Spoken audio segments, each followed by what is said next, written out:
Item ಯಾವುದೇ ಇರಲಿ try ಮಾಡಿ ಆಚಿ ಚಿಕನ್ ಮಸಾಲಾ. ನೀಟ್ ಮಾಫಿಯಾ ವಿರುದ್ಧ ಕಾಂಗ್ರೆಸ್ ಹಿಡಿದೆದ್ದಿದೆ. ಜೈಪುರದ ಬಿಜೆಪಿ ಕಚೇರಿ ಮುಂದೆ ಕಾಂಗ್ರೆಸ್ ಪ್ರತಿಭಟನೆಯನ್ನ ಮಾಡ್ತಾ ಇದೆ. ನೀಟ್ ಪ್ರಶ್ನೆ ಪತ್ರಿಕೆ ಲೀಕ್ ವಿರುದ್ಧ ಕಾಂಗ್ರೆಸ್ ಬೀದಿಗಿಳಿದಿರೋದು. ಕೇಂದ್ರ ಶಿಕ್ಷಣ ಸಚಿವ ಧರ್ಮೇಂದ್ರ ಪ್ರಧಾನ್ ರಾಜೀನಾಮೆಗೆ ಒತ್ತಾಯ. ಕೂಡಲೇ NTA ರದ್ದು ಮಾಡಬೇಕು ಅನ್ನೋದು ಆಗ್ರಹ. ಜೈಪುರದ ಬಿಜೆಪಿ ಕಚೇರಿಗೆ ಮುತ್ತಿಗೆ ಹಾಕುವುದಕ್ಕೆ ಪ್ರಯತ್ನ ಪಡಲಾಗಿದೆ. ಬ್ಯಾರಿಕೇಡ್ ಹಾಕಿ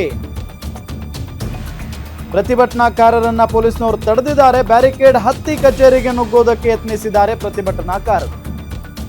ಪ್ರತಿಭಟನೆ ಹತ್ತಿಕ್ಕೋದಕ್ಕೆ ಕಾಂಗ್ರೆಸ್ ಕಾರ್ಯಕರ್ತರ ಮೇಲೆ ಜಲಪ್ರಯೋಗ ನಡೆದಿದೆ. ಜೈಪುರದ ಬಿಜೆಪಿ ಕಚೇರಿ ಮುಂದೆ ದೊಡ್ಡ ಹೈಡ್ರಾಮಾನೇ ನಡೆದಿದೆ. ಇವತ್ತು ಜಲಪ್ರಯೋಗ ಮಾಡಿದ್ದಾರೆ ಅಂತ ಅಂದ್ರೆ ಜಸ್ಟ್ ಇಮ್ಯಾಜಿನ್.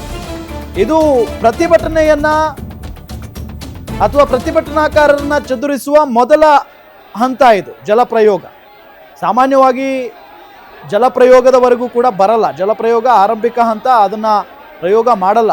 ಆದರೆ ಯಾವಾಗ ಜನ ದೊಡ್ಡ ಮಟ್ಟದಲ್ಲಿ ಸೇರ್ತಾರೆ, ಗಲಾಟೆ ಮಾಡೋದಕ್ಕೆ ಶುರು ಮಾಡ್ತಾರೆ, ಆಗ ಈ ಜಲಪ್ರಯೋಗವನ್ನು ಆರಂಭಿಕ ಹಂತದಲ್ಲಿ ಪ್ರಯೋಗ ಮಾಡ್ತಾರೆ. ಅದಾದ ನಂತರ ಬೇರೆ ಬೇರೆ ಹಂತಗಳಿದ್ದಾವೆ, ಬೇರೆ ಬೇರೆ ಪ್ರಯೋಗಗಳನ್ನು ಕೂಡ ಮಾಡ್ತಾರೆ. ಇಲ್ಲಿ ಜಲಪ್ರಯೋಗ ಮಾಡಿದ್ದಾರೆ ಅಂತ ಅಂದರೆ ದೊಡ್ಡ ಮಟ್ಟದಲ್ಲಿನೇ ಗಲಾಟೆ ಆಗಿದೆ ಅಂತ ಅರ್ಥ.